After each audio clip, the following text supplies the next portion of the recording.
Hello one and all, and welcome to the continuation of Massive Month. Today we are going to be looking at Ground Control's only expansion pack, Ground Control: The Dark Conspiracy.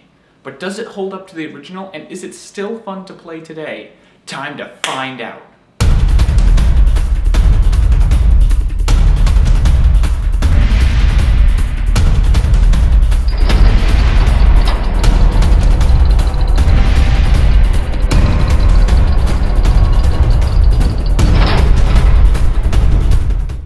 The story for Dark Conspiracy picks up approximately a day after the end of Ground Control. Unlike every other game in the series, you only play as a single faction through the bulk of the game, and once again step into the boots of Major Sarah Parker, complete with a wild new haircut. Parker, now rogue from Kraven, and Deacon Stone are allied and stuck on Krieg, hunted by Kraven at every turn and crossing paths with Order remnants everywhere. Sergeant Cole, a minor Kraven character from the first game, tells Parker that he can get her in touch with some mercenaries who owe him a favor and can probably get them off planet. However, while securing a comm station to contact them, it explodes with Stone inside of it and a trap is sprung by Kraven. Parker manages to escape the fight, and soon after, a New Order command ship hyperspaces into orbit, quickly destroying the Kraven ships brought in after the departure of the Astrid at the end of the first game. The commander of this New Order ship is named Cardinal Keela Balor. She informs Parker that apparently the entire Order faction on Krieg 7B was actually a splinter faction within the Order called the Second Dawn, and there are more of them out there. Balor offers Parker a deal. She will give Parker finances and information to go join with Cole's mercenaries, and in exchange will hunt down the Second Dawn without official Order involvement to avoid an internal civil war within the Order.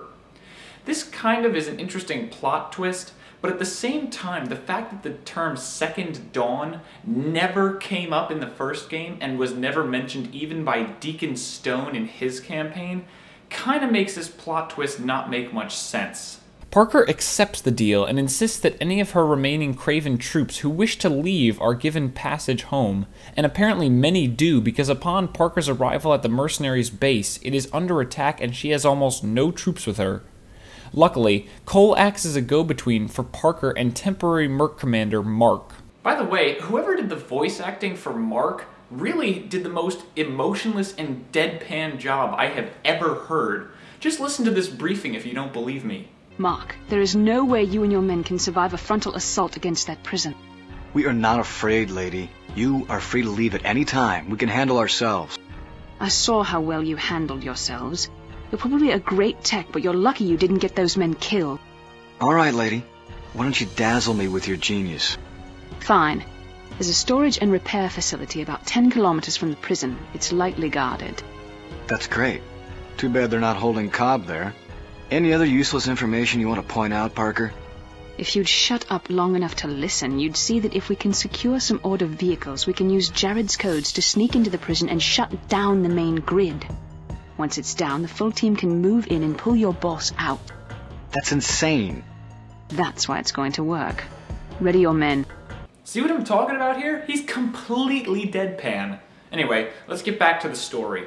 Mark has taken command of the Phoenix mercenaries after their leader Cobb was recently kidnapped by the Order forces on the Phoenix's home planet, which are apparently also Second Dawn forces.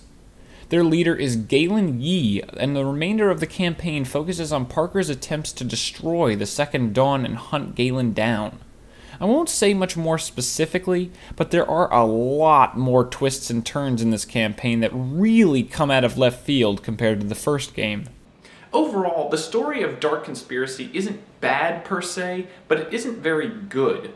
During the end especially, a lot of plot lines just come out of absolutely nowhere and make no real sense and have no resolution by the end of the game. In fact, the conversation at the end of the game is almost a shot-by-shot remake with different dialogue of the ending of Ground Control. That game had a much more self-contained story with only a small bit of sequel baiting, and the fact that Ground Control 2, our next game in Massive Month, only very broadly dealt with the events of Ground Control and Dark Conspiracy means that there are a ton of unresolved plot lines here. Overall, the first Ground Control had a much tighter story than Dark Conspiracy does, but it's not really bad either. Gameplay is identical to that of Ground Control.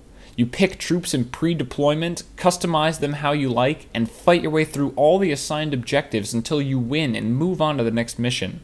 The only real change is the new Phoenix Mercenaries faction. They are something of a cross between the Order and Kraven forces, as they both do use hoverdynes, but they also use projectile weaponry like Kraven, and actually have some reused sound effects from both factions. While Kraven is a heavy hitter and the Order uses advanced technology, the Phoenix tend to use swarms and specialization to win the day. What I mean by that is all of their squads are very good at specific roles, but are not very good in multi-use situations. Also, they tend to have slightly larger squads than the other two factions that are better as a whole, but weaker individually. They also have the most diverse portfolio of units to go along with their specialization, as they have 4 infantry types, 4 main battle units, 3 support types, and 4 aerodynes. Also, they have the most number of unique units on the battlefield, as they have 2 unique infantry, 1 infantry that is a new squad shared by all factions, 1 support unit that is changed from the other 2 factions, and a unique aerodyne. Let's take a look at them all in a bit more detail right now. The first unique infantry are the Phoenix Snipers. They are similar in stats to the Kraven Jaeger, but do much less damage to armored targets and slightly more to infantry, bringing down soldiers with a single shot. The second unique infantry are the Phoenix Grenadiers, who lob highly explosive grenades similar to the plasma rockets of the Order Templar, though they are unguided but can instead target infantry. A third infantry category has been added for all of the factions, the Mechanized Infantry. Their squads are only comprised of 2 infantrymen, far less than regular squads, but each unit is much more deadly and heavily armored than any other infantry type. As for their support units, the Phoenix have actually replaced the all-purpose unit that Kraven and the Order have with, oddly enough, a flamethrower tank. It is extremely deadly to infantry in close quarters, as you might expect, but when compared to the anything but infantry targeting support units of the other 2 factions, it's much less useful, and you'll never bring it along with you when you go to a battle. The final unique unit for the Phoenix is an aerodyne squadron called the Phoenix Swarm. It consists of numerous small fighters that fire guided missiles at enemy armor and aerodynes, though their individual strength and armor is very low. They are the opposite of the Flamer in that it is probably the most useful unit that the Phoenix bring to the table, since multiple squadrons of swarmers can devastate groups of enemy armor even with aerodyne support. The Order and Kraven's units have remained the same since the first game, except they now each have their own mechanized infantry to match the Phoenix's. In multiplayer, the Phoenix are rather good for those who wanted to go more infantry heavy than the Order or Kraven allowed. One very good build for them is to use the swarm aerodynes with infantry support and some light artillery to clear out very heavy opposition. A note for the Phoenix, though, is that they have to very specialize their groups in the beginning of the match when they land, or they must specialize completely in one direction when they are picking their troops. Now let's move on to the final and least important pillar of any game, the graphics. The graphics in Dark Conspiracy use the exact same engine as Ground Control. The terrain is still totally bland, and the Order and Kraven units look exactly the same as before, and even the new mechanized infantry do fit in well with their visual style. The Phoenix Mercenaries look okay, and their new pyro effects are pretty good, but most of their main hoverdynes look way too similar to each other, and everything has a very dirt brown color that does little to give any of the units any real visual flair. The worst part is that the light and main battle hoverdynes are almost completely identical unless viewed from very close up. This, along with other models that are all a bit too similar from each other from a distance, means that it is much harder to tell which units you are facing or using at a glance compared to the easy distinction of the Kraven and Order units. As always, the final question is, do I recommend Ground Control Dark Conspiracy? The answer might surprise you. No. While the Phoenix are a good new faction and the single player is long, matching either of the campaigns from the first game, the story is way too convoluted to really get into, and it's much harder to find a copy of the game.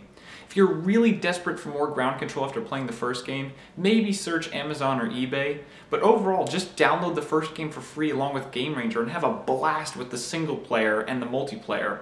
The first game's story is tighter and the multiplayer works far better. Overall, I would recommend Dark Conspiracy only if you really want more ground control. Otherwise, just look up the story online and get the major bits.